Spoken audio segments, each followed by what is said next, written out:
Hi, I'm back. We had a fantastic honeymoon. Thank you all very much for your lovely messages and of course for your patience, but I am back. As quite a small channel, you might be surprised just how many companies get in touch with me on a regular basis, asking to send me free stuff in exchange for videos about that stuff. But 99% of the time I decline straight away, either because the product just isn't relevant to you, my lovely viewers, or the company is giving off kind of iffy vibes, or whatever other reason it may be. Basically what I'm trying to say is I only take those kinds of offers if I think the resulting video is going to be worth your while. So today we are in fact doing an unboxing and a review of the FL25 Streamer LED desk lamp from Apexel, which doesn't immediately sound super relevant, but go with me here. Given all of the talk with commenters about lighting setups and how to save our eyesight while cross-stitching since that very first tools and accessories video, when Apexel first reached out to me a few weeks ago, it kind of seemed like it might be fate. And they were also confident enough in their product that my insistence on 100% unbiased honesty in the review didn't seem to faze them at all, so fair enough. I've tried various other lighting solutions in the past, some of them along these same lines with the clamp style setup, so I have to admit I was very curious and kind of just a tiny little bit skeptical. Now technically, Apexel actually specialise in lights and other equipment for photographers and videographers, not specifically for crafting purposes. But they got in touch with me because I'd be able to try this lamp from both sides of the equation,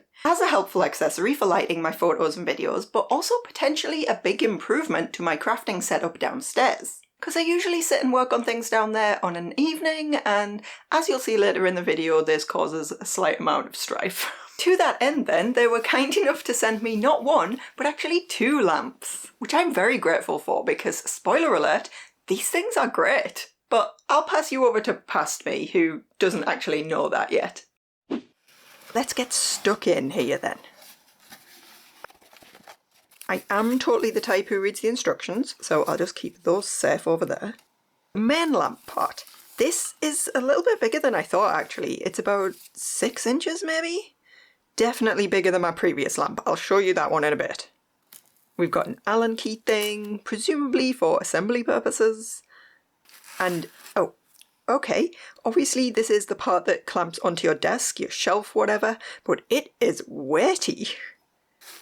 Then I expect this is our last part, which is the actual arm. Very lightweight, this part. The clamp weighs so much more than it. It feels really weird.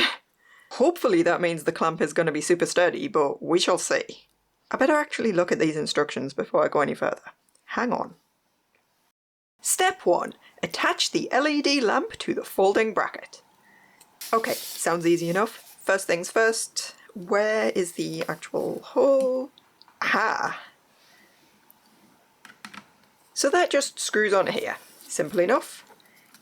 You might want to not get the cable all twisted around it though.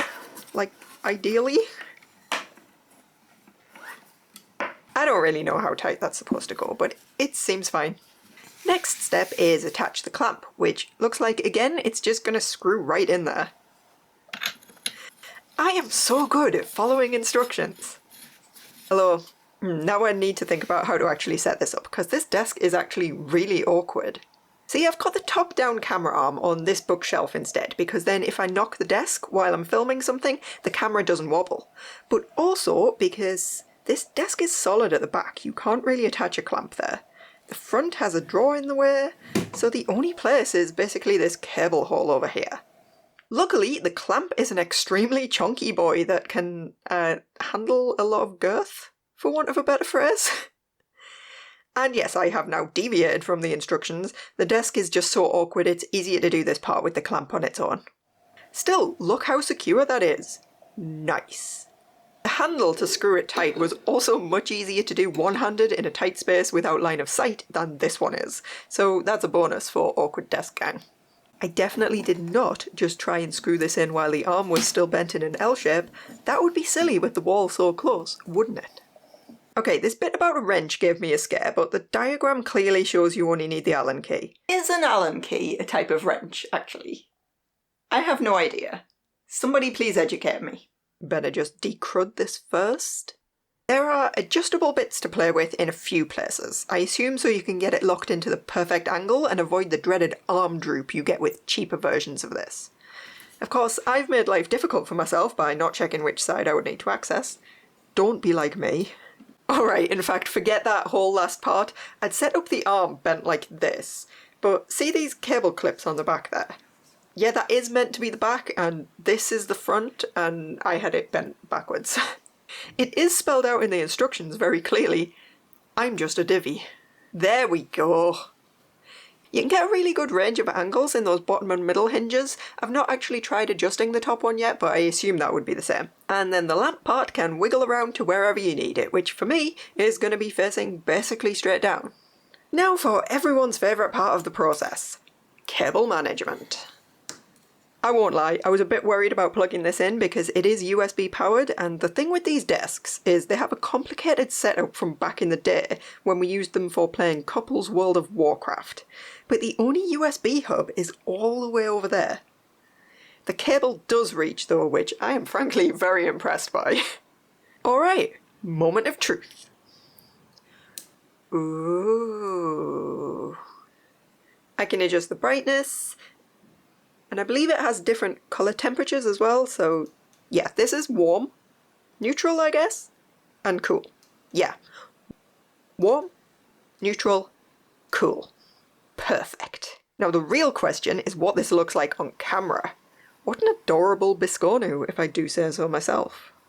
I already have a light on my left here, and I rely on natural light from the window on my right.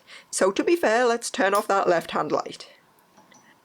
Now, can I hold this and reach the button at the same time? Just about. Yay! You can see this is casting a bit of a shadow. That's because the light is up there on a diagonal instead of straight down. But if I turn my other one back on, now I've got actual even lighting that won't change all of the time whenever the sun goes behind a cloud. Without the new lamp? With the new lamp. So my first impressions of assembly etc. were actually really good. The whole contraption felt really sturdy, unlike some cheapo arms I've used in the past. And as per usual, the only problems came from having the world's most awkward desk, which is the case with every single product like this I buy, and is in no way a reflection on these particular lamps. Some clamps can't even go wide enough to fit into that cable hole in the desk, so yeah, I'm really pleased with this so far. But all's well and good using it for taking obnoxiously close-up photos of stitching or videos of my weird hands. What about using it for actual crafting? Welcome to my crafting corner, where I generally sit every evening, and it's fine while it's light out because there's this huge window, but later at night it gets dark, and Dave absolutely hates having the big light on. I don't know if the phrase big light even means anything to non-British people. And nobody worry, I am allowed it on. I'm not suffering some kind of light abuse or anything. It's just, if I can find a way to light my craft projects without needing the big light, it'd be a win-win. That's all I'm saying. So let's see if I can. As if by magic. In fact, after all of that faff, I don't think this is a very good view, so hang on. Now, this bookshelf is also a little awkward, as it only has a narrow lip under here for things to attach to. The clamp is doing an excellent job though, and it doesn't feel precarious at all. I've not quite finalised the position yet, but I can adjust all the bits as needed. So far, so good. At first, I forgot to tighten all of the joints back up, so I sat down to stitch and was briefly disappointed by this slow but steady droop. Oh no, I was thinking, it's just like the cheap ones after all. But no, that was just me again. After I actually finished setting it up right, it stayed in place impressively well. And as I record this voiceover, it's been sitting there on the shelf for a few days with no sign of droopage whatsoever. Not to harp on about it, but this other arm could definitely learn a few lessons. This shot gives you an unasked for close-up on my facial pose, but also hopefully an idea of how much light this thing is kicking out in an otherwise dark room while we watch Star Trek. No big light required. So what do I make of the FL25? Well, as I straight up spoiled for you back near the start of this video, I think they're pretty great. Since recording the original attempt, I have hatched a plan for a slightly better setup in the craft room for filming with it, so we'll see how that goes. And honestly, from the example earlier, you might not think it made that much difference because I have so much natural light today from the window, but over winter it is an absolute nightmare trying to record anything in here. The room gets so dark and the light is constantly changing and everything's blue. Having that consistent light source is going to be a game changer, believe me. I said when I first saw it that the lamp was bigger than I expected. For reference, this is the one I bought in a previous fill light emergency, which, yeah, it's not like super great. The bigger surface area on this one means that it's just more even and diffuse, and given how adjustable the light is too, both the angle and the brightness and the temperature, yeah, it's just going to be perfect for compensating for the various seasons in this room. The downstairs light, well, you've already seen what a difference that makes. After getting so many recommendations for them over the years, I had been trialling a neck light, but I was just finding it quite awkward to use, and also, this is what Dave sees whenever I look over at him. Suffice to say, I think we're both quite relieved to have found an alternative. The clamp was well padded, so I don't have to worry about attaching it to the nice furniture, and it does swing easily out of the way when I'm not using it. The cable isn't the tidiest looking thing in the world, but I'm pretty sure there's no such thing as a craft corner that is so regularly used and is also perfectly tidy. Frankly, a stray cable is a small price to pay to keep my eyesight, and those cable clips on the back keep most of it tucked away nicely anyway.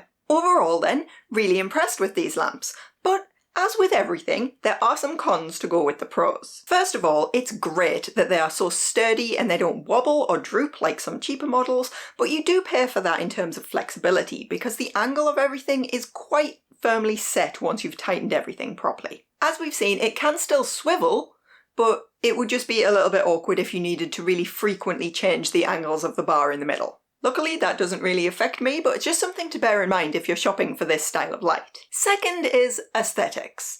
And I don't want to be unfair here, but black is not everybody's first choice. Now, these lamps are by no means ugly, but as I said at the start, Apexel are focused mostly on functional products for photographers, so the aesthetics are definitely a secondary concern. You're not going to find them in pretty colours that happen to perfectly match your craft corner. And of course, while that big clamp means it's really versatile and can attach to all kinds of things, it is kind of bulky to look at if we're honest. Finally, as with all of these clampable style products, you need somewhere to clamp it onto and somewhere to plug it in. If you don't have a handy shelf, or your desk is somehow even more awkward than mine, or you don't happen to have a load of spare USB sockets right beside your crafting couch, you might struggle. It's definitely worth thinking through where it'll go, will it reach where you need it to reach, etc. before parting with any money.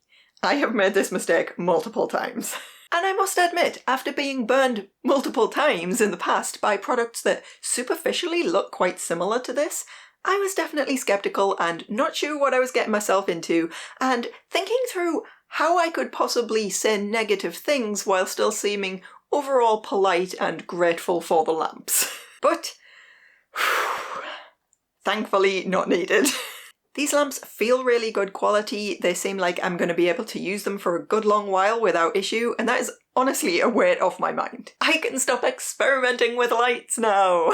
These lamps are available individually or as a discounted 2-pack. I will of course link the shop page down in the video description, but honestly, for those of us who like to take nice photos and videos of our crafts, they have quite a few other cool toys as well, so I'd say the whole shop is probably worth a look. Thank you very much once again to Apexel for providing me these lamps. They are going to be so incredibly useful, and you have saved me so much worry about lighting over the winter. Plus you've saved Dev from having the big light on, so he says thanks too.